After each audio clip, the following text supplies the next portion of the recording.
안녕하십니까, 홍석기입니다. 제 이름은 구석기도 아니고 신석기도 아니고 홍석기입니다.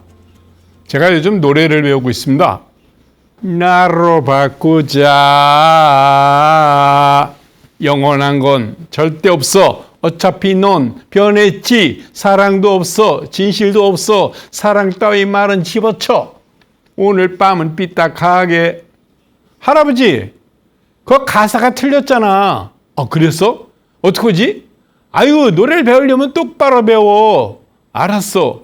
사랑을 했다, 우리가 만나, 지우지 못할 추억이 됐다, 볼만한 멜로드라마, 괜찮은 걸 말, 그거면 됐다, 사랑을 했다. 저는요, 이런 노래 배우는 게 너무너무 재밌어요. 인생 정말 행복한가? 행복하게 살아야 되는가? 고민하게 됩니다. 옛날에 어느 철학자가 그런 얘기를 했습니다. 많은 사람들이 행복하게 살기 위해서 불행하게 살고 있다, 이런 얘기를 하죠. 자, 행복이 중요한가? 성공이 중요한가? 고민하게 됩니다. 많은 사람들은 성공했는데 왠지 불행해 보이는 표정들이 있죠. 저는 성공하지 않았지만 불행해 보이진 않은 것 같으죠. 가끔 불행할 때도 많습니다. 그런데 행복과 불행을 어떻게 구분할 수 있을까요? 니체는 말했습니다. 인간은 고난과 고뇌와 갈등 속에서 사는 거다. 그것마저도 사랑해야 된다. 내 인생이 고난과 고뇌와 갈등과 고민과 불행이 겹쳐 있다면 그것도 사랑해라. 운명을 사랑해라. 아모르 파티, 이런 얘기를 했죠. 그런데 그 말도 맞아요. 니체 말도 맞아. 그랬는데 아주 오래전 에피쿠로스 학파라는 철학자가 있었는데, 에피쿠로스라는 철학자가 그런 얘기를 했습니다. 인간들이요, 죽음을 논하지 말라. 죽어본 적이 있는가? 죽은 다음에 죽음을 논하지 못할 사람들이 무슨 죽음을 얘기하고 있는가? 살아있는 동안은 죽지 않았잖아. 왜 자꾸 죽음을 이야기하는가? 인간이 죽음을 이야기하는 게 얼마나 어리석은 일인가, 이런 얘기를 했어요. 그래, 맞아. 오지 않은 미래를 불안해하지 말고, 잃어버린 과거를 후회하지 말고 지금 최선을 다하라. 까르페 디엠. 그래서 저도 지금 강의를 하면서 온갖 많은 고민들이 많지만 강의만큼은 최선을 다해야 되겠구나, 이런 생각을 합니다. 저는 가끔 행복할 때가 있어요. 하루 종일 불행할 때가 많은데 행복할 때가 있습니다. 모차르트 클라리넷 5중주 2악장을 들을 때, 또는 슈베르트 숭어를 들을 때 굉장히 행복합니다. 딴딴 따단 딴딴 딴딴 따라다라단 딴딴 따단 딴딴 딴딴 따라단 딴딴. 와우, 슈베르트가 31년밖에 살지 못했는데 천곡을 작곡했습니다. 그런데 그 슈베르트가 사실은 피아노도 없이 살았다고 합니다. 베토벤을 존경했습니다. 내가 죽으면 베토벤 선생님 옆에 묻어주세요. 지금 베토벤과 슈베르트는 같이 무덤 옆에 곁에 있습니다. 대단한 인연이 아니겠습니까? 베토벤도 사실은 굉장히 불행했어요. 돈도 없고 가난했습니다. 근데 하이든을 만났습니다. 하이든이 베토벤을 물심양면으로 도와줍니다.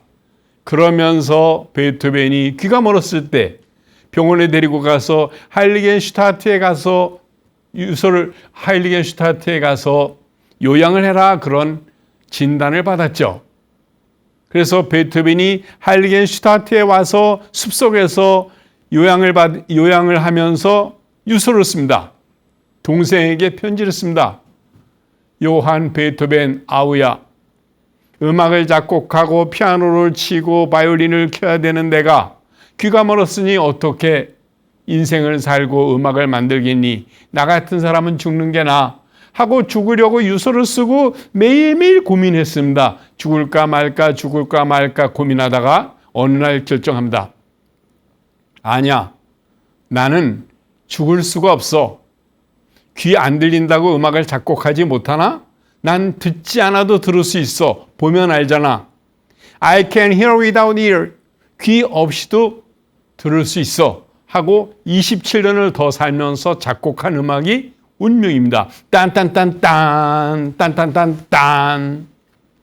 베토벤의 운명을 3번 들으면 내 운명하고 똑같다. 이런 생각이 들 때가 있습니다. 성공이란 무엇인가?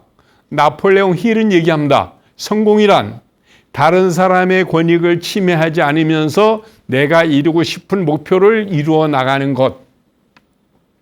작은 성공들의 합, 이게 진정한 성공이다라고 얘기합니다. Accumulated small success is real success. 작은 성공들의 합. 그거 생각하면 저도 성공을 한 것 같은 생각이 들어요. 맞아. 나도 성공했어. 지금 이 나이에 방송 강의 해달라면 성공한 거지 뭐. 그죠? 가끔 그 생각을 합니다. 그러니까 니체의 아모르 파티 운명을 사랑하기나 에피쿠로스의 까르페 디엠 오늘 최선을 다해서 오늘 행복해라 이거나 간간히 그때 맞을 때가 있고 다를 때가 있어요. 자, 인간이 행복하기 위해서 갖춰야 되는 요건이 어떤 게 있을까요? 여행도 하고 가족도 편안하고 돈도 많아야 되겠고 시간도 있었으면 좋겠고 내가 이루고자 하는 꿈을 성취하는 것도 있고 친구도 많으면 좋고 제때제때 승진하고 싶고 좋은 집에 좋은 차 타고 싶고 이걸 다 갖추고 싶어요. 그런데 이 모든 조건을 다 갖추기가 쉽지가 않아요. 어떤 집안은 가족끼리 분란이 있고 싸움이 많고 어떤 집은 돈이 없는데 행복해 보이고 어떤 사람은 돈이 많은데 우울해 보이고 돈 많은 부자가 너무너무 힘들어서 극단적인 선택을 하는 경우도 있고 또 모든 걸 이룬 것 같은데 놓친 것 같은 사람도 있고 그런 사람들이 있어요. 친구도 그래요. 저도 초등학교 동창, 중학교 동창, 고등학교 동창, 대학 동창, 대학원 동창 많이 있습니다. 그런데 힘들 때가 있었어요. 야, 돈 좀 빌려줘라. 야, 짜식아, 돈 얘기하는 거 아니야. 친구하고 돈 거래하면 친구도 잃고 돈도 잃어. 그러면서 딱 자르는 사람도 있어요. 아니야, 내가 도와줄게. 갚을 생각하지 마. 무조건 너 열심히 살아. 이런 친구도 있어요. 자, 과연 그 행복이라는 것이 무엇인가? 이 모든 8가지, 10가지, 100가지 조건이 다 갖추면 행복하겠지만 그건 욕심이에요. 지금 내가 강의를 하면서 방송을 하면서 잘난 척을 하면서 행복한 척 할 수 있다는 거, 이건 진짜 행복하게 아닌가 이런 생각도 듭니다. 제가 작년에 기가 막힌 책을 샀어요. 와! 세계적인 위클리 매거진 주간지가 타임지입니다. 타임지의 2018년에 타임지가 방탄소년단을 표지인물로 세웠습니다. 그랬는데 2022년도에 방탄소년단이 또 실렸습니다. 차세대 K-팝의 왕자. 이런 표지가 실렸는데 타임지에서 방탄소년단만을 위한 단독판을 냈습니다. 이 타임지에 한국 K-팝의 모든 게 다 들어가 있습니다. 그랬는데 또 블랙핑크가 실렸습니다. 깜짝 놀랐습니다. 우리나라 팝 가수들이 전 세계 최고의 주간지에 이렇게 표지물로 나온 적이 있었나 이런 생각이 드는 거죠. 그러면서 그들이 얼마나 행복할까 생각을 해보면 그들도 엄청나게 노력을 하고 있다는 걸 알 수 있습니다. 그래, 맞아. 그렇게 노력을 하는 거야. 공짜는 없잖아. 이런 생각을 하는 거죠. 그래서 우리는 지금 어떤 상황에 있는가 냉정하게 봐야 돼요. 코로나가 2년 반이 지났는데 지금도 다시 나타난다고 얘기합니다. 코로나, 우크라이나 전쟁, 러시아 전쟁, 질병과 전쟁과 기후변화, climate change crisis. 기후변화의 위기가 오고 있다. 이렇게 비가 많이 온 적이 없다. 매일매일 우산을 들고 다녀야 된다. 캘리포니아에 산불이 나고 하와이에 산불이 나고 캐나다에 산불이 나고 수단, 나이지리아, 소말리는 먹을 게 없어 쩔쩔매고 있다. 우리는 이것을 완벽한 폭풍이라고 합니다. 전쟁과 질병과 기후변화와 어떤 위기가 동시에 왔다. 100년, 1000년에 한 번 있을까 말까 한 위기다. 이런 얘기를 하죠. 그런데 중요한 건 이런 위기 때 인류 문명은 더 발전했다는 겁니다. 전쟁이 나고 싸움을 하니까 무기가 발전하고 과학이 발전하고 질병이 돌고 전 세계인이 수백만 명이 죽으니까 의학이 발전하고 생리의학이 발전하고 기후변화가 오니까 기상청이 또 다른 연구를 하게 되고 인간이 겸손해지고 외롭고 우울하니까 글을 쓰게 됩니다. 아, 맞아. 행복하고 즐겁고 편안하면 무슨 공부를 하겠어? 이런 생각을 하는 거죠. 그런 과정에서 우리가 살아가는 모습을 보면 맞아. 인류 문명은 재난과 전쟁과 폭풍과 태풍과 우울과 고난과 고통 속에서 작품이 나오더라. 그러면서 인류 문명이 발전하더라. 이런 생각을 해봅니다. 그러니까 아, 그렇구나 라고 생각하면 돼요. 그렇구나 이렇게 생각하면 돼요. 자, 지금이 위기인가 기회인가 생각을 해봅니다. 저는 38선 넘어 휴전선 밑에 고랑포 임진강 근처에서 태어났습니다. 야, 너 서울 갈 생각하지 말고 나하고 농사나 짓자.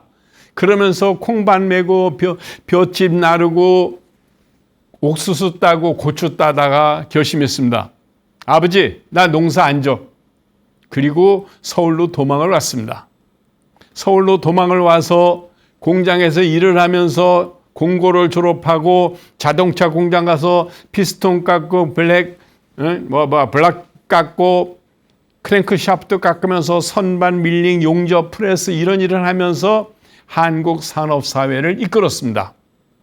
그러다가 반장이랑 한바탕 싸우고 나서 영등포 가서 술 먹고 취해갖고 고민했습니다. 뭘 할까? 그러다가 할 수 없이 꿈을 또 하나 만들었습니다.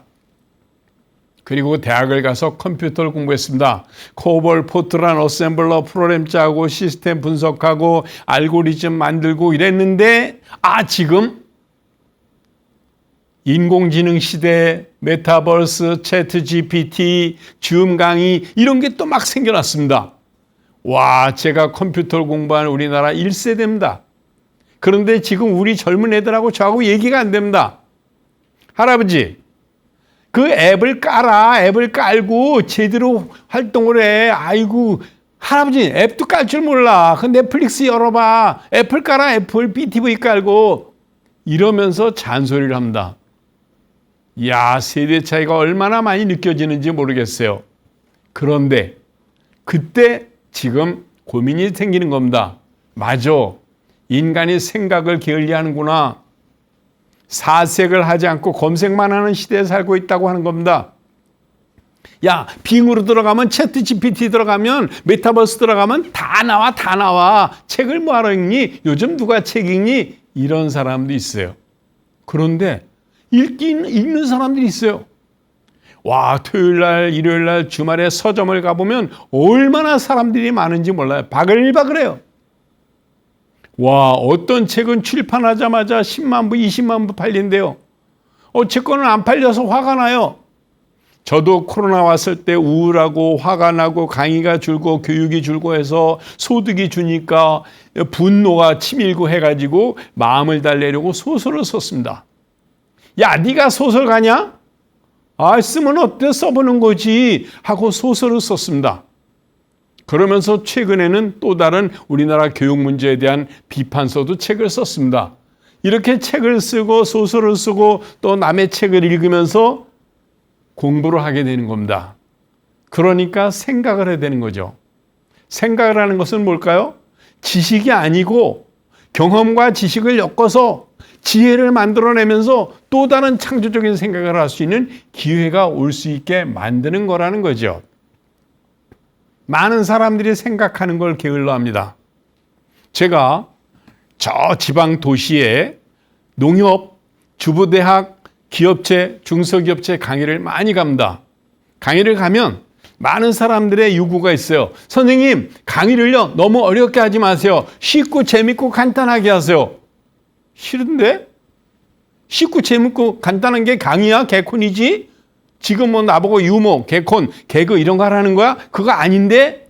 하면서 저는 또 가끔 웃겨줄 줄도 압니다. 억지로 웃기는지 재밌게 웃기는지 다 알죠. 그러면서 철학적인 얘기도 합니다. 인간은 특별한 사명이 있다.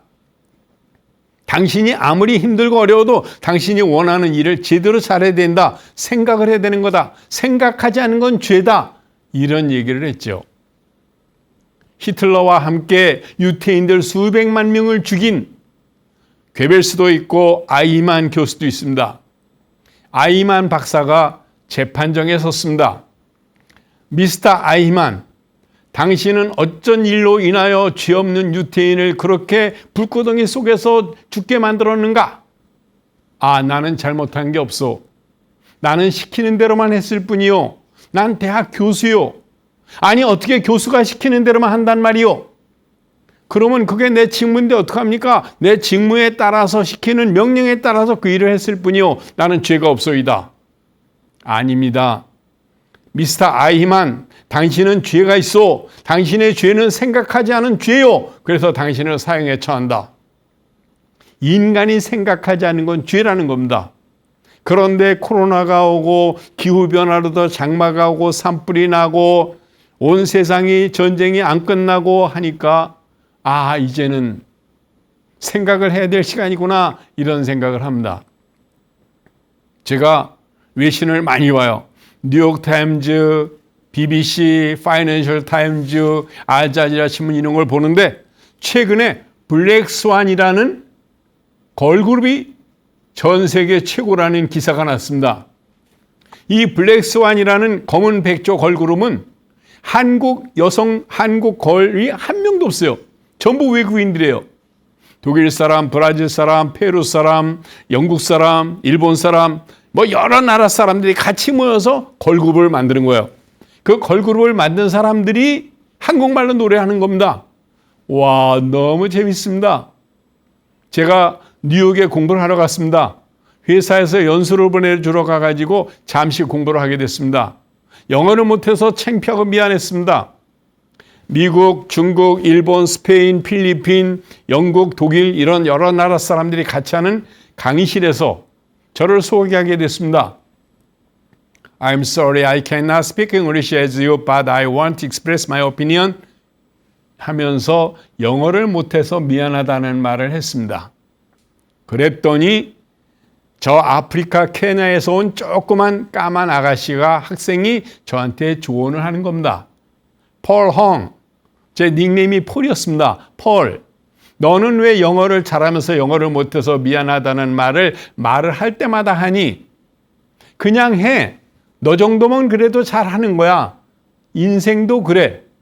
천천히 또박또박 얘기하란 말이야. 하면서 영어하는 법을 가르쳐 주는 겁니다. You should speak and talk with foreigners in English a little slowly and clearly. 아, 맞아. 내가 영어를 못한다고 말하지 말고 천천히 또박또박 하면 되는구나. 이런 조언을 받고 그때부터 영어를 천천히 합니다. 물론 강의를 할 땐 더 잘해야 되겠지만 죄송합니다. 제가 5개국어를 합니다. 한국말, 미국말, 일본말, 중국말, 거짓말. 재밌잖아요. 제 강의는 반은 거짓말입니다. 알아서 들으세요. 길에 요즘 그 새만금 잼버리 대회 끝나고 나서 우리나라에 외국 관광객들이 굉장히 많이 오고 있습니다. 어느 지하철이나 타면 다양한 곳에서 온 외국 젊은이들이 많아요. 그 외국 젊은이들이 가끔가다 지도를 놓고 길을 헤매고 있습니다. 그럴 때 제가 다가갑니다. Excuse me, can I help you? Where are you going to? What is your destination? 어디로 갈 거니? 목적지가 어디니? 라고 물어보면 어떤 사람이 그래요. 제가 폴란드에서 왔는데요. 할아버지는 영어를 참 잘하시네요. 왜 이렇게 한국말을 잘해요? 저 한국말 배워요. 요즘 한국어 학교 다녀요. 폴란드에서. 이런 사람도 있어요. 와우. 한국어가 전 세계 최고의 언어가 됐다고 합니다. 그 기초를 만든 사람이 가수 싸이라고 하는 거죠. 강남스타일. 강남스타일이 전 세계 한국어를 알리는데 최고의 어떤 그 바로미터가 됐다고 얘기를 해요. 맞아. 한국이 얼마나 대단한가 하는 걸 보는 거죠. 거기엔 생각이 있는 거예요. 한국이 전 세계 반도체 1등, 조선산업 1등, 철강 1등,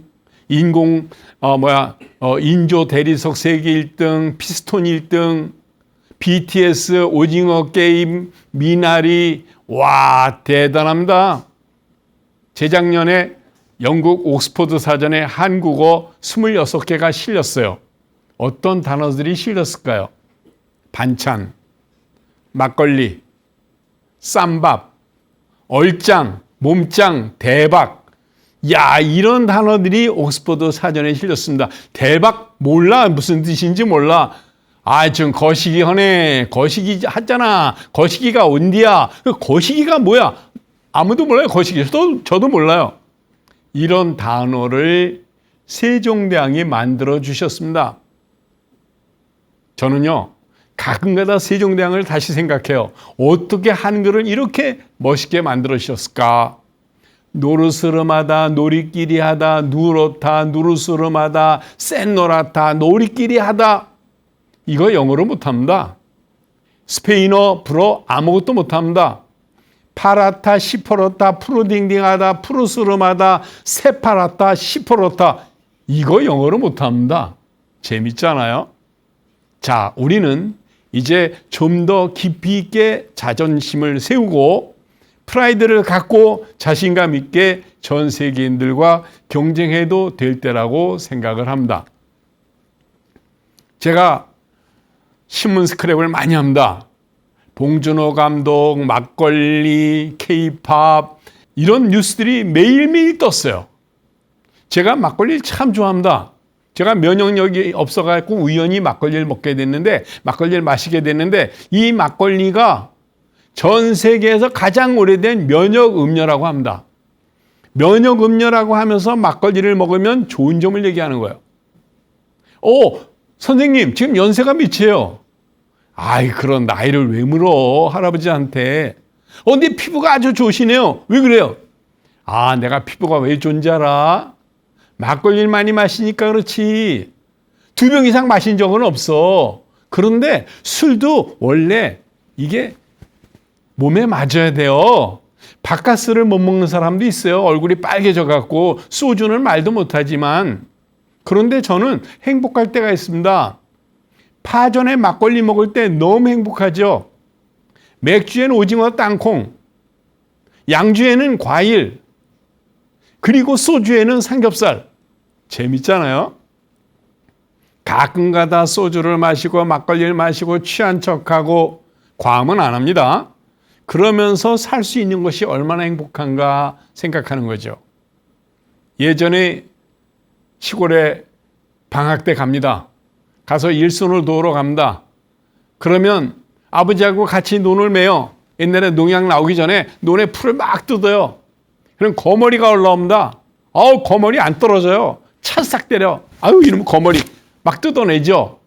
거머리 뜯어내고 있는 중에 어머님이 점심을 하고 점심을 광주리에 이고 오십니다. 점심을 광주리에 이고 이쪽에는 막걸리, 이쪽에는 콩국수를 들고 오십니다. 이야, 어떻게 저렇게 들고 논두렁을 걸어오시는데 넘어지지 않으시나 이런 생각을 했어요. 논두렁에 놓고 이 밥을 먹고 콩국수를 먹으면서 소주 한잔하고 막걸리 한잔하고 할 때 옆으로 뱀이 지나갑니다. 아버지 저 뱀 봐, 뱀. 저거 오늘 저녁 내가 먹으면 되겠구나 하고 뱀을 잡아서 똘똘 말아서 찌개에 딱 얹어놔요. 야, 지금 생각해 보니까 저는 농사를 짓는 게 딱 맞는 거였어요. 농사를 졌어야 돼요. 멍청하게 무슨 공부한다고 나와갖고 그 고생을 하는지 저도 이해를 할 수가 없습니다. 근데 중요한 건 이런 다양한 과정을 거치면서 다양한 일을 하고 다양한 공부를 하면서 배운 게 참 많아요. 제가 전공이 공고전기과, 공장에서 기계과, 대학에서 컴퓨터공학과, 대학원에서 경영학과, 미국에서 보험학, 그리고 대학에서 비즈니스 커뮤니케이션 강의하고 번역 4권 하고 소설 쓰고 칼럼 책 내고 그리고 필리핀, 몽골, 네팔, 인도네시아 이런 공무원들 영어로 강의하고 재밌잖아요. 무조건 해보는 겁니다. try. 언제까지? 죽을 때까지. 아이고 지금 나이가 몇인데 나이 중요하지 않아요. 저는 늘 강조합니다. 시니어 방송에서 강의해달라고 그럴 때 제일 강조하고 싶은 것이 나이 묻지 마라, 고향 묻지 마라, 학벌 묻지 말아요. 그런 거 중요하지 않아요. 다시 한번 강조합니다. 우리나라 사람들이 지금 전 세계를 점령하고 있습니다. K-팝, K-컬처, K-뮤직, K-스크린, 영화, 팝송, 스포츠, 골프. 골프나 반도체는 벌써 세계를 점령한 지 10년도 넘었습니다. 우린 이런 시대에 살고 있다는 거죠. PGA 1등, 골프, LPGA 1등, 기생충, 미나리, 오징어 게임, BTS, 반도체, 철강, 타이어, 피스톤. 와, 너무 재밌어요. 타임지에 한국인 3명이 동시에 실린 적이 있습니다. 미나리의 여주인공 윤여정 선생님과 그 다음에 또 미국 재미시인 박홍 씨와 또 그 미나리의 남자 주인공 스티븐 연 이런 3명이 동시에 타임지에 실린 적이 있어요. 세계를 이끌어가는 리더 100명 중에 3명이 실린 겁니다. 그런데 윤여정 선생님이 북한 개성 사람으로 실려 있는 거예요. 물론 거기서 태어나신 걸로 제가 알고 있습니다만은 지금 타임즈에 그렇게 실는 거는 큰 잘못이죠. 그래서 제가 타임즈에 메일을 보냈습니다. You have a big mistake in about the Korean star 윤여정. She is not the North Korea. She was born 개성 하면서 컴플레인 레터로 불평 불만 편지를 보냈는데 아직도 답장이 안 와요. 자, 대한민국이 정치, 언론, 다른 문화, 기술, 기계, 반도체, 팝, 전 세계를 휘짓고 있습니다. 중요한 건 어떻게 이렇게 발전할 수 있었는가 생각을 해보는 겁니다. 한국이 강합니다. 한국이 강한 이유가 3가지가 있습니다. 첫째, 한국은 강자들 틈에 있습니다. 한국 주변에 미국, 일본, 러시아, 중국이 있습니다. 이야, 중국, 러시아 나라 크기를 보세요. 어마어마 큽니다. 일본도 엄청나게 강한 나라입니다. 노벨상을 한 26개 정도 받았다고 하죠. 미국도 전 세계에서 가장 강한 나라입니다. 국민소득 7만 불이 넘습니다. 이런 중국과 미국과 일본과 러시아 가운데 있기 때문에 강하지 않으면 안 됩니다. 그래서 강한 겁니다. 강자들과 경쟁하라. 강자들과 같이 살다 보니까 강할 수밖에 없는 겁니다. 약하면 죽습니다. 그러니까 강한 거죠. 두 번째 한국이 강한 이유는 한국이 사계절이 뚜렷합니다. 봄, 여름, 가을, 겨울. 이게 뚜렷합니다. 아무리 더위가 심하고 장마비가 오래 온다고 해도 입추 쳐서 지나니까 가을 냄새 납니다. 어제저겐 추워서 옷 입고 자꾸 이불 덮었습니다. 가을과 봄이 아주 계절적으로 따뜻하고 시원하고 아주 좋습니다. 그런가 하면 아주 무더운 여름이 있고 추운 겨울이 있습니다. 봄, 여름, 가을, 겨울이 뚜렷하기 때문에 농작물이 맛있습니다. 안성포도, 영동사과, 횡성 고랭지 배추, 여수 갓김치 뭐 쭉 있잖아요. 각 지역별로 특산물이 아주 특성이 강하다는 겁니다. 일본에서 우리나라 배추가 맛있다고 고랭지 배추를 갖다가 일본에 심었습니다. 근데 횡성 고랭지 배추 맛이 안 나는 겁니다. 왜 그럴까요? 씨만이 그런 게 아니죠. 거기에 흙과 물이 다르기 때문에 그만한 배추가 나지 않는 겁니다. 3번째로 한국이 강한 이유는 한국 사람들이 워낙 부지런합니다. 사계절이 뚜렷하기 때문에 제때 농사를 안 지면 안 돼요. 오늘 보리씨 오늘까지 뿌려야 된다. 얼른 일밭에 가자. 내일까지 고추 다 따야 돼. 모레 설이 온대. 그러니까 계절이 분명하니까 농작물을 딱 거기에 맞춰서 심어야 되니까 부지런하지 않으면 안 돼요. 봄, 여름, 가을, 겨울이 있으니까 옷이 사계절 옷이 있어요. 그러니까 패션이 발전하는 거예요. 아프리카, 저 북유럽 패션이 발전할 이유가 없어요. 근데 한국은 사계절이 뚜렷하기 때문에 옷이 여름옷, 봄옷, 겨울옷, 가을옷이 있어요. 여보, 그 바지 그거 겨울 거야. 그걸 왜 여태까지 입어? 이거 입는다고 누가 알아봐? 그래도 안 그래. 왜 여름에 겨울 바지 입고 겨울에 여름 바지 입고 그러냐고. 맞아. 사계절이 뚜렷하고 부지런하고 머리가 좋기 때문에 게으르면 못 살기 때문에 한국에 강해지는 겁니다. 그렇구나. 한국이 그래서 강하는구나. 강자들과 경쟁하면서 사계절의 변화를 이끌어가면서 패션과 음식이 다양하죠. 겨울에 먹는 음식이 있고 여름에 먹는 음식이 있고 봄에 먹는 음식이 있고 겨울 김치가 있고 여름 김치가 있고 가을 전어가 있죠. 맞아. 음식도 이렇게 다른 거야. 그러니까 머리가 좋아지는 거예요. 저는 놀랐어요. 세계 피아노 콩쿨, 성악 콩쿨, 골프 가서 전부 1등 하는 겁니다. 전 지금도 궁금한 게 베토벤 편협주곡 아니면 쇼팽 편협주곡 1번, 2번 라흐마니노프의 피아노 주곡 연주하는 사람들을 보면 놀라워요. 1시간 20분씩 되는 음악을 악보 보지 않고 기가 막히게 연주를 하는 겁니다. 감동이죠, 감동. 한국 사람들이 음악만 잘하는 줄 알았더니 노래도 잘하고 춤도 잘 추고. 얼마 전에 그 타임즈에 뉴진스가 나왔어요. 뉴진스. 전 뉴진스 몰라요. 4명의 여성인데 이 뉴진스 그룹이 춤을 추는 걸 따라하니까 못 따라. 재밌잖아요. 노래하고 춤추고 강의하고 책 쓰고 번역하고 잘난 척하고 때로는 우울하고 불안해서 혼자 술 마시고 취한 척하고 서점에 가서 막 책을 뒤진 척도 하고 영어 잘하는 척도 하고 我是韩国人你是韩国人我是한리 하면서 중국 사람 만나면 중국어도 하고.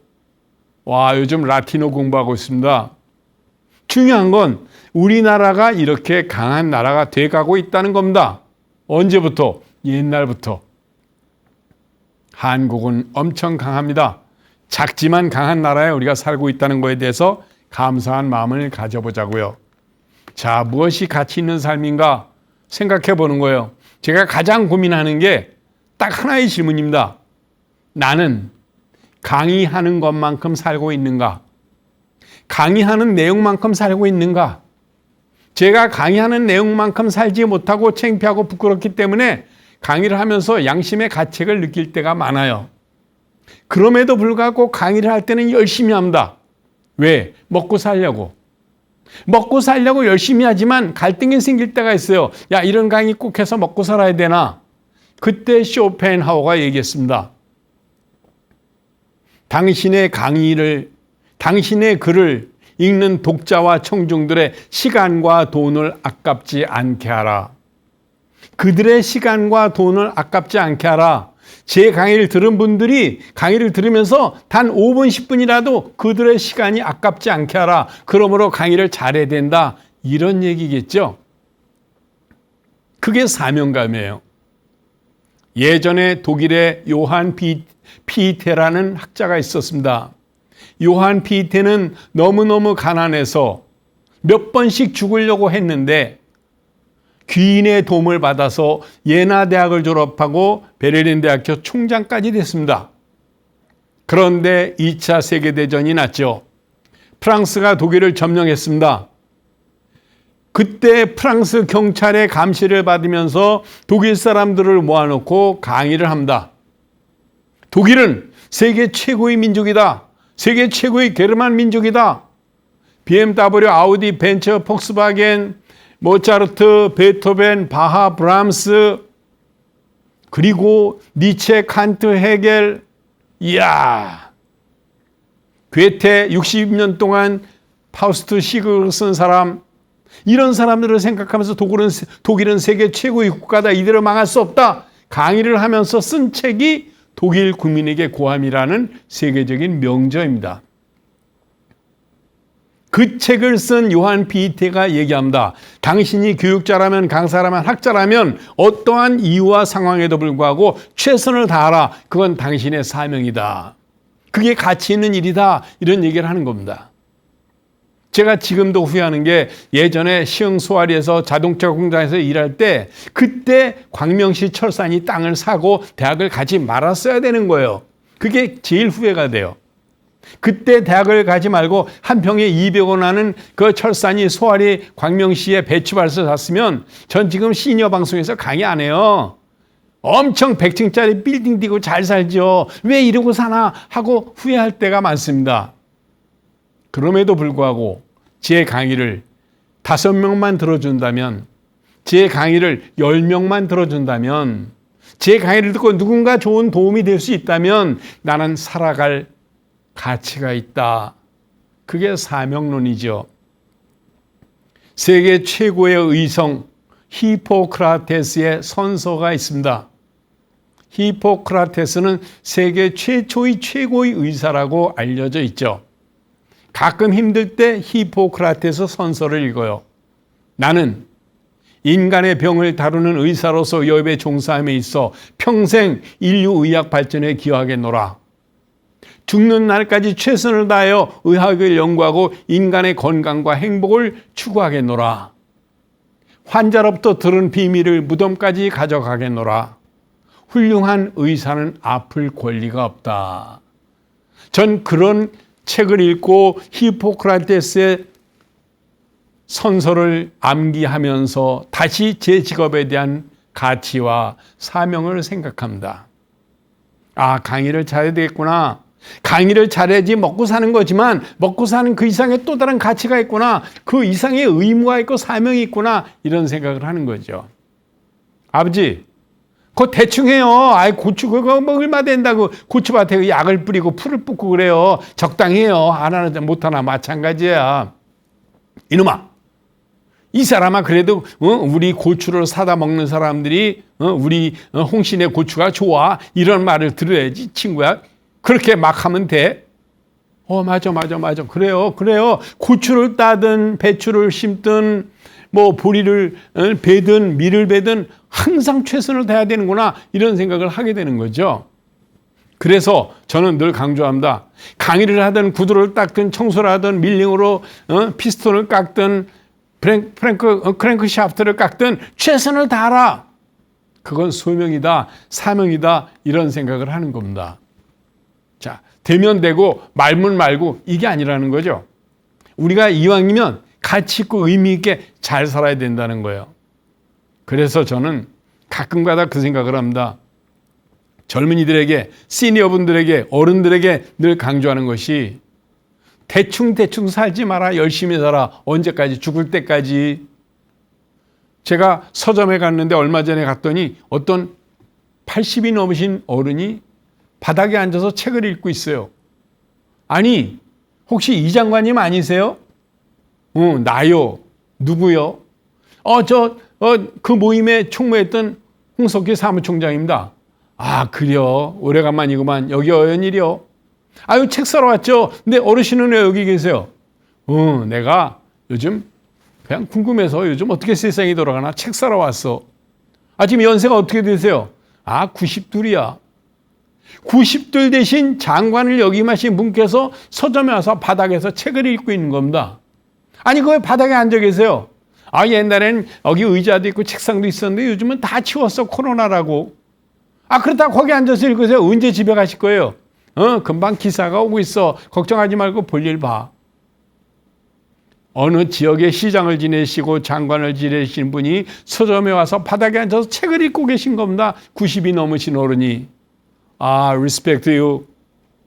감사합니다. 존경합니다. 하면서 배웅을 해드렸어요. 인간이 왜 존재하는가? 어떻게 존재할 것인가? 어떻게 살 것인가?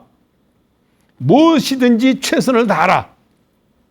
작은 일이든 큰 일이든 위대한 일이든 사소한 일이든 항상 최선을 다하라. God is in the detail. 신은 디테일에 있다. 무조건 최선을 다하라. 이런 얘기겠죠. 그래서 제가 어른이 됐든 아이들이 됐든 남자가 됐든 여자가 됐든 고향 묻지 말고 나이 묻지 말고 죽는 날까지 최선을 다해서 열심히 살자. 이런 말씀을 드리고 싶은 겁니다. 돈이 전부가 아니고 권력이 전부가 아니고 성공의 목적이 아니고 매일매일 열심히 사는 모습. 그런 것이 후배들에게 젊이들에게 귀감이 되고 어디 가서 품위를 잃거나 교양 없는 어른이 되지 말자 하는 게 제 강의의 요점입니다. 제 강의를 잘 들어주셔서 고맙습니다. 감사합니다.